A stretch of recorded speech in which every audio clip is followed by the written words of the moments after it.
Hey, movie for you guys. Now, this movie reviewing, I've been wanting to review this movie for a while now. This was like one of my top ones I wanted to review. As you guys know, many of the movies I want to be reviewing for classic movies, I want to be reviewing Criterion films, and this is one of those criterions that really I was interested in. I heard many things about it, and the plot sounded really different, something I really haven't seen before, so I really want to check it out. And that is believe it or not, despite the plot of this movie came out in 1931, and that is the 1931 drama thriller classic M, or M. Ein Stadt sucht einen Mörder, which is a city looks for murder.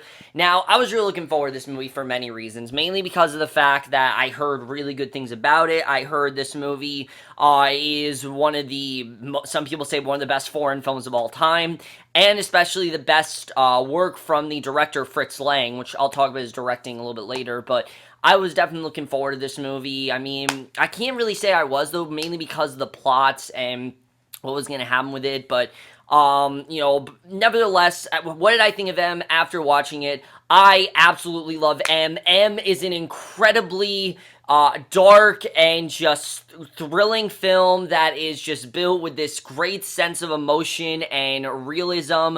It does have a few problems. It's not a masterpiece like I expected it to be, but it's still an amazing movie. I still really did love it, and by far one of the best classic movies I've watched so far. Even though it's not an A+, one of the best I've watched so far. But let's get to the plot of M, and I really do love the plot of this movie. The plot of this movie really is crazy, because basically the plot of this movie is that there is this killer out there who is killing children, and we don't know why he's killing children or what's going on. And the FBI basically, they're trying to catch him. They can't really seem to apprehend him. They don't even really know who the killer is. And basically the rest of the movie is their struggle with trying to catch the killer, as well as seeing how this killer has affected the rest of this, town and everything. And that basically is the plot of M, and it's a very different plot. It's a very hard plot to get through, but there were a lot of things I really did love about this movie. Starting off with the acting. Now, talk about the acting, because while there is great acting in this movie, this is not really a character film. In fact, I don't really think the movie's about the characters. However, by far the standout of this movie, with that said, is Peter Lorre, who just kills it in this movie as the killer of Hans Beckert. Something I love is that we don't see his face till much later in the film. In fact, he's not even in this film. He's a presence throughout the entire movie, but he's not physically in the film till about halfway through, and I think it was a good choice to do that. They build him up very well. You get the sense that he's this really despicable killer, and he's just really impossible to catch, and that he's this deadly monster, basically. But what they do so well with this is that they kind of humanize him in the last act of the movie, and as despicable and disgusting as that sounds, it's really interesting the way you do it, and you honestly kind of feel bad for him. And Peter Lorre just sells it, especially towards the end of this movie, in one scene toward the end of the movie where he talks about killing and things like that. I'll talk about that in the spoilers, but I absolutely love what he did here. He really was incredible, and he really let us get inside the head of a killer, basically. Why does a killer do what he does? Why is this killer going after children? What's his real motive here? I think they did that very well. I really love what he did in the movie. I think he really was incredible, and I really thought that he did an incredible job here. He really was fantastic. As far as everyone else, I have to say, there weren't really any other big standouts, mainly because of just how fucking good Peter Lorre was. I mean, he's just incredible. Probably one of the best performances I've ever seen, honestly. What he had to do in this movie is just crazy, and there's a big reason why Peter Lorre became so successful after this movie. If you guys don't know, Peter Lorre was actually a comedian before this movie, and after this movie, he would go on to play many famous killers and things like that in movies, and basically was trapped with playing that role for the rest of his life because he was just so good at it. The other actors in the movie are really great. I just don't really feel they stand out as Hans Beckert does, and I have to say, I didn't necessarily, not that I didn't care, but just the other characters don't really stand out in the way that he does. I think, Otto Wernicke and Gustav Grungans, they do a very good job. I really like what they did in the movie. They were definitely very well done. I think they were very good in the sense that you can see just how determined they are to catch this killer, and you can also see the effect it has had on their lives. I mean, they have a really bad reputation. The fact that they can't do anything, the fact that they're not doing anything, all these mothers are targeting them, but these mothers don't really want to fight either. They really did get into every aspect with that. I really did enjoy that. I think he did a very good job. But like I said, this is not a movie in terms of character. It's not really a movie I can talk about the acting, because that's not really what this movie's all about. The reason this movie is so good, without a doubt, is the directing and the screenplay. Those are the two things that really make this movie. As good as, like I said, Peter Lorre is, and, even though, like I said, it's one of the best performances I've ever seen, it's not really a movie in terms of acting. This is a movie much more in terms of tone, and the directing here by Fritz Lang is just incredible. The dark tone he has throughout this entire movie is very well utilized in the sense where, I mean, it's black and white, obviously, but also the fact of when this movie was made. This movie was made in 1931, and the topic of this movie is about, really, if you think about it, child murder, murdering children, and, that kind of thing, and that's a very tough subject for a film like this, but I'm very happy that Fritz Lang was able to pull this off without actually showing it, of course, but having that in there, because obviously there were certain restrictions back then, but the fact that he was able to tell this story with basically no restrictions and told the story that he wanted to tell,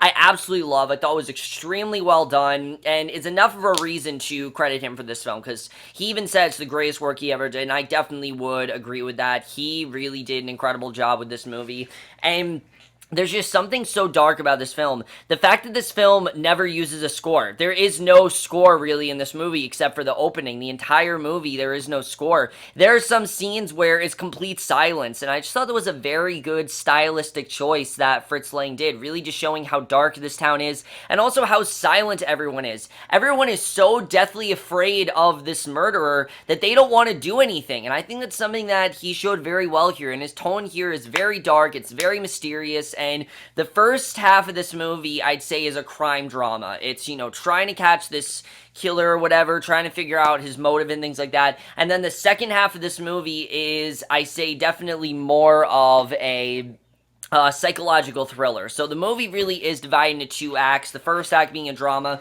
second act being a thriller, and they're both very good. My only complaint in this movie, honestly, I'd say, is the writing, because while I really did love this movie, a lot of the scenes in this movie were quite slow, and I think it really did take me a while to get me invested. In fact, I'm gonna be honest with you guys, I wasn't 100% invested in this movie. Well, the first scene hooked me in right away. I thought the first scene in this movie is just incredible, the way it's done, because you don't see it coming ever. I mean, I'm just imagining being in theater, watching this movie in 1931, and seeing this film. I mean, it's just like when people went to see Psycho. The risk that that movie took and the risk that this movie take, yes, they're very different, but they're also very similar in the sense that you're taking a subject that you most likely wouldn't have expected to see, and you do in fact see, because of course when you saw a movie back then, you didn't know what the hell you were seeing, you just knew you were seeing a movie, and that's something I think they did tremendously well here, and I really did love. After that first scene, though, I did feel the movie got a bit slow. There's a lot of repetitive dialogue of, we need to help these mothers, or we need to do something, we need to apprehend this criminal. Not that that's a bad thing, but I just felt there was a little too much police discussion in this movie. It's not till the second act of this movie that the movie really starts to take off. From there, I was hooked. When I was in it, I was in, I'll definitely tell you guys, but I just thought there was a bit too much police discussion. I didn't think that was bad, but I thought that was fine what they did, and there is some very interesting stuff going on here. Like I said, how corrupt the town is and how everyone's so deathly afraid of this murderer and things like that. I thought that all was very well handled, and also seeing the grief that the mothers are going through. The fact that even though the mothers are so scared, they can't even come out of their houses because they just don't want to think that this murderer is alive, and the fact that this murderer is just sending them different clues and things like that, and they can't get to him is very interesting, and I really did love that. I thought all that was really good. It's just these characters aren't the most interesting, I have to say. I really didn't care Like, I cared about them, obviously, but they seemed very stereotypical. And I knew this was obviously 1931, so I can't really say stereotype was a word because, of course, movies were just kind of coming out then. And this was also Fritz Lang's, may I mention, first sound picture. And it definitely does show, because, like I said, there are some scenes that have no sound whatsoever. And I get that that was part of it, but I also feel it was a stylistic choice he decided to do. And definitely, I think that shows you, which I really did enjoy. But back to the writing, like I said, for me, these characters, besides the character of, besides Beckert, I just didn't really care. I just didn't really get that invested in most of these characters, and that's why the movie was a little bit slow to me. Not that it was bad, because like I said, the movie's not really about the characters, it's more about the crime and things like that. I just didn't really get behind most of these characters. I just didn't find them all that interesting, I have to say. But I did like seeing their determination, and I did like seeing the impact it had on all of them, and how determined they were, and how they felt that maybe they wouldn't be able to catch him. All that I thought was very well handled, and that's something I definitely really did enjoy. But really, the third act of this movie is when this movie gets incredible, because the first two acts are great. I have nothing wrong with the first two acts, except I just feel they're a bit slow. Compared to the third act, it's painfully slow. I mean, the third act is just incredible. That alone is amazing, and I wish the whole movie was like that. Now, I get why they did that. I get that there was a lot of buildup, and they were trying to build us up to what the third act gets us to, but I just felt that the movie was a bit slow in that, and I felt they could have maybe picked things up a little bit.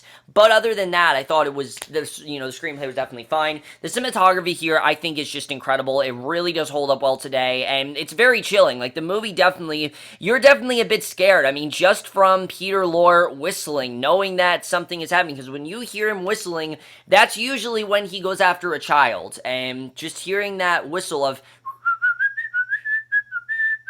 I mean, I'm not going to be able to listen to that again the same way and not at least get some sort of goosebumps. I mean, it's really chilling, I have to say. He really did a great job with that, and that's something I definitely really did enjoy. And I will say, guys, right off the bat, while this movie is a foreign film, I could 100% tell what's going on the entire time. I don't think it's confusing at all. I think it's very easy to tell what's going on, and that's something I definitely will say. I don't want you guys to think the movie's boring, because it's definitely not boring. I just think it's a bit slower than it should have been. And that's my biggest problem, is the editing. The editing here, I thought, was just, there's some things that I think went on a bit too long. There are some scenes that really could have been cut out a little bit. Some scenes go on far too long, and I think they really could have reduced some of them to just a few. Really, I think the movie could have only been about 90 minutes, and I think we still would have gotten the amount of stuff we get in this movie had it been about 90 minutes. I just feel the movie was a bit too long in that regard, especially for a 1931 film. Films back then were very short, and this movie is quite long. I don't really know why it was as long as it is. It definitely was a bit shocking that it was as long as it was, and I can't tell you how surprised I was when I found out it was that long. But now, guys, I really do want to get into spoilers, because that's really what I want to talk about with this movie. So if you guys haven't seen M, do not watch the rest of this review. I really want to talk about the ending of this movie, which, trust me, is just so worthwhile. And if you're not into the first two acts of the movie, I promise you things will pick up by the third act of this movie. If the first scene hooks you in, the third act will definitely hook you back in. Like I said, it's not a perfect movie or anything, but stick around till after the spoilers, because I will be giving my grade and things like that. So once the spoiler tag goes away, then you can watch the rest of this video. But let's just get into it. So, most of what I'm going to talk about is the third act of the movie, because like I said, the first two acts are very exposition heavy and very much just discussing what to do. So when they eventually apprehend Beckert, I mean, you knew it was coming, obviously. You knew they were eventually going to catch him, but the fact they never could find him and then they eventually did get him, I thought was very well done. And the fact that that blind man actually was the one to help them, I thought he did a very good job as well. I really liked his character. I didn't want to spoil his character in the movie, because I don't want to spoil that Beckert does get caught at the end. I just don't want to spoil that, and that's something I definitely did love, because I honestly did not know if Beckert was going to get away. I really did not know if they were going to be able to catch him. But then we get to the end of the movie, and let me just tell you, the second that Beckert looked in that mirror, I'm like, something's off about this guy. Either he doesn't understand what he's doing, he doesn't understand that he's a killer, and then he gives that speech in the courtroom, because of course, he's in that courtroom. Understandably, most people want him killed, which is understandable. I mean, he murdered tons and tons of children. I mean, it's very hard to sympathize with someone like that. It's very hard to do that. But he does start to unravel a bit, and he starts to talk about how he does, and that scene where he starts to unravel and talk about how he doesn't understand, what he's doing, and how he has this urge where he doesn't want to kill, but he goes through with it anyway because he just can't stop himself, because it's just part of himself. Maybe he has has a split personality, maybe he doesn't, and, you know, he tells them that, you know, you don't know what it's like to be like me, things like that. My big question is, was he really crazy, or was he just that good of an actor that it was just an act? I mean, we don't know too much about Hans Becker, and I like that. I like that we didn't know too much about him. I like that we just knew that he was a murderer, and clearly something was off about him. But there's a part of me that feels like, I don't know, I mean, they definitely try, I guess, to sympathize with him, but I like that by the end of the movie, we still don't know if he's actually crazy or not, if that was all an act, if he was just tricking all of them, because honestly,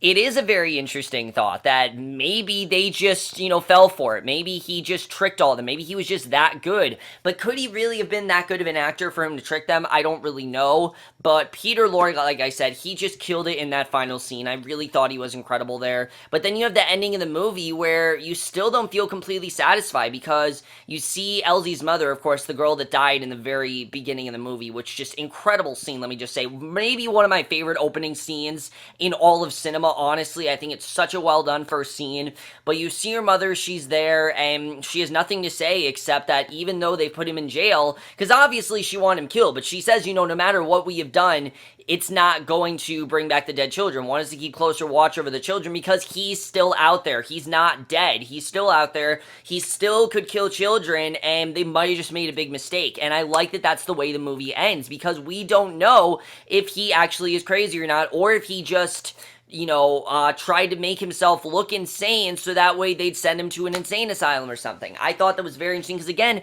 we don't really know where he went. We just know that he was handed over by the police, and we don't know if he went to jail or if they took him to just the insane asylum. We don't really know. I think that's definitely very interesting that the movie ends with us not really knowing, because, again, he made us think that he's crazy, but we don't really know if he's crazy. And that's the genius of Peter Lorre, is that as sincere as he sounds, you don't really know if he was sincere or not. I absolutely love that. Thought that was a very good ending. It's obviously very sad, and I definitely did feel bad for the mothers, who they're probably the ones you have to feel the worst for in this movie, knowing that their children died and everything. But the way the movie ends, I think is fantastic. Really did love it, but I like that we don't have, you know, that conclusion of was he crazy or not. It very much reminds me of Psycho. It's kind of like a reverse Psycho, though, because Psycho tells us very well that he was crazy and that this was all Norma's doing and things like that, while this movie tells us that the opposite, that he might not have been crazy, that maybe he was faking it. We don't really know. I think it's very interesting we saw that. I really did love that, and I think it was just a very good way to end the film. But again, that's really all I have to say with spoilers. Maybe I'm right, maybe I'm wrong. To me, I think he was in fact crazy, and that there's a part of him that doesn't understand it, but then there could be a part where he does understand what he's doing. I don't really know. What do you guys think? Love to hear your thoughts on that, and specifically that's really what I want to hear what you guys have to say about that. Overall, guys, M is incredible. I really did love this movie. Like I said, by far one of my favorite classic movies I've reviewed so far, and it's a very hard movie to watch at points. I definitely will say that. It's not an easy watch, and it's definitely not for everyone, especially regarding the subject and things like that. It's not the most happiest of films, obviously, but I am definitely going to give M a 4.5 out of 5 or an A. Guys, if the movie had not been as slow as it was in the first two acts, this movie would have definitely gotten an A+. I was this close to giving it an A+, but the only reason I didn't is because I just wouldn't feel right with it. Walking away from it, there were a few slow scenes. There were some scenes that while I was into it, I wasn't fully into it, and for me, the film really didn't get as great as it was till those last two acts. The first act is a bit slow, but after that, I really did think it picked up, and I definitely think after that, it became, as good as the movie really is. But overall, guys, my review of M. Let me know what you guys thought of this movie. Have seen, love to hear your thoughts on it. Let me know what you thought of the ending as well, if you've seen of it. I'd love to hear your thoughts on, what you think happened in the ending and everything. But I will see you guys but that's it for this video. Hope you guys enjoyed. We'll see you guys in my next video, which will be for tonight's episode of Pretty Little Liars, and I will see you guys for that. Okay, bye.